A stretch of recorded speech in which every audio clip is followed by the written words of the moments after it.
विटा शहरात स्वतःचं घर घ्यायचं आहे, स्वतःचा व्यवसाय करायचा आहे, मग विचार कसला करताय? विटा कराड हायवे लगत विवेकानंद नगर बसस्टॉप समोर साकारते विट्यातील सर्वात मोठे शॉपिंग कॉम्प्लेक्स, ज्यामध्ये असतील 45 शॉप्स, 15 ऑफिसेस आणि तब्बल 42 फ्लॅट्स, तेही स्वतंत्र पार्किंगसह.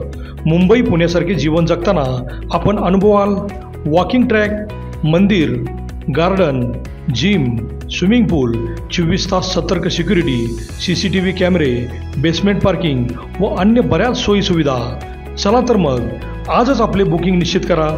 आमचा पत्ता डायमंड आर्केड, कराड रोड, विटा.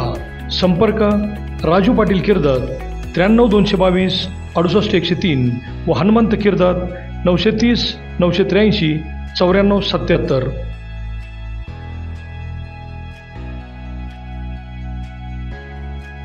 नमस्कार, प्राईम न्यूजमध्ये आपल्या सर्वांचे स्वागत. रेणावी येथे गांजाची रोपे शेतात लावल्याचे आढळून आल्याने मोठी खळबळ उडाली असताना लगेच विट्यात एका महिलेचा खून झाल्याने विटा पोलीस ॲक्शन मोडवर आले असून विटा पोलीस स्टेशनचे पोलीस निरीक्षक शरद मेमाने यांनी नागरिकांना आवाहन केले आहे की परिसरात अंमली पदार्थ विक्री व लागवड केल्याचे आव्हान आढळून आलेच थेट मला कळवा, माझ्या पद्धतीने मी गुन्हेगारांना हिसका दाखवतो. या आव्हानामुळे नागरिकांमध्ये मात्र जोशपूर्ण वातावरण झाले असून आता परिसरात असा प्रकार करण्याचे धाडस कोणी करणार नाही अशी चर्चाही होत आहे. विटा आणि परिसरामध्ये शांतता राहावी यासाठी पोलीस निरीक्षक शरद मेमाने नेहमीच अलर्ट असतात. विटा पोलीस ठाण्याचे पोलीस हवालदार किरण खाडे व उत्तम माळी यांना रेणावी येथील शेतात गांजाची लागवड केल्याची माहिती मिळाली आणि उपविभागीय पोलीस अधिकारी विपुल पाटील, पोलीस निरीक्षक शरद मेमाने यांच्यासह जवळजवळ 20 पोलिसांचे पथक ताबडतोब घटनास्थळी गेले आणि आरोपीला जेरबंद करत शेतात लावलेली 100 किलो 700 ग्रॅम वजनाची 240 गांजाची रोपे जप्त केली. त्याची बाजारातील किंमत 10,07,000 रुपये होते. बंदी असतानाही ऊसाच्या शेतात गांजाची रोपे लावण्याचे धाडस आरोपीने कसे केले याची चर्चाही होत आहे. दुसऱ्या एका प्रकरणात खानापूर रोडवरील विजय उतळे यांचे मालकीचे खोलीत आरोपी गुराप्पा शंकरप्पा इकुरोट्टी यांनी पत्नी सलमा गुराप्पा इकुरोट्टी हिचा इतर ठिकाणी भाड्याने कशाला राहायला जायचे या क्षुल्लक गोष्टीवरून डोक्यात खोरे मारून खून केल्याने मोठी खळबळ उडाली आहे. विट्यात खून झाल्याची बातमी पसरल्याने तणावाचे वातावरण होते, पण पोलिसांनी घटनास्थळी धाव घेत आरोपीस जेरबंद केले. पोलीस उपनिरीक्षक पूजा महाजन या गुन्ह्याचा तपास करीत आहेत. सलग 2 दिवसात 2 गुन्हे घडल्याने भीतीदायक वातावरण झाले असताना पोलीस निरीक्षक शरद मेमाने यांनी असा चुकीचा प्रकार लक्षात आलेच थेट माझ्याशी संपर्क साधण्याचे आवाहन केल्याने विटा पोलीस अलर्ट असल्याचे दिसले. अभिजित शिंदे, प्राईम न्यूज, विटा. जय हिंद. सांगली पोलीस दलाचे माननीय पोलीस अधीक्षक श्री संदीप घुगे सर यांनी अंमली पदार्थाविरुद्ध एक अभियान राबवले आहे.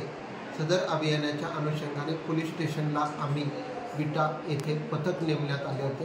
सदर पथकामधील हवालदार उत्तम माळी व हवालदार किरण खाडे यांना माहिती मिळाली की रेणावी गावामध्ये एक इसम आपल्या शेतामध्ये अंमली पदार्थ गांजा याची झाडांची लागवड केलेली आहे. सदरच्या बातमीच्या अनुषंगाने आम्ही व आमचे DYSP श्री विपुल पाटील सर यांच्या समेत व स्टाफ व पंथ समेत इथे गेलो असता त्या रेणावी गावामध्ये इसम नामे आनंदा राजाराम आनंदा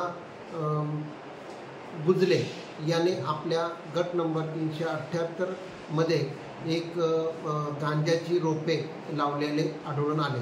सदरच्या गांजाची रोपे आम्ही पंचासमक्ष जप्त केले. ती 240 झाडे असून 100 किलो वजनाची व 10 लाख रुपये किमतीची आम्ही जप्त केलेली आहे आणि त्याप्रमाणे आरोपी राजाराम आनंदा बुजले याच्याविरुद्ध NDPS ॲक्टप्रमाणे गुन्हा दाखल करून आरोपीस अटक करण्यात आलेले आहे. तरी सदरच्या कार्यवाहीमध्ये आम्हाला माननीय पोलीस अधीक्षक संदीप घुगे सर, माननीय ॲडिशनल SP मॅडम ऋतू खोकर मॅडम आणि SDPO विपुल पाटील सर यांचे मार्गदर्शन लाभलेले आहे. तरी या गुन्ह्याच्या अनुषंगाने मी सर्व नागरिकांना आवाहन करतो की आपल्या हद्दीमध्ये अशा पदार्थाचे अंमली पदार्थ कोण बाळगत असेल किंवा अशा प्रकारची झाडे अंमली पदार्थाची लावली असतील तर पोलीस स्टेशन विटा येथे संपर्क साधावा. धन्यवाद.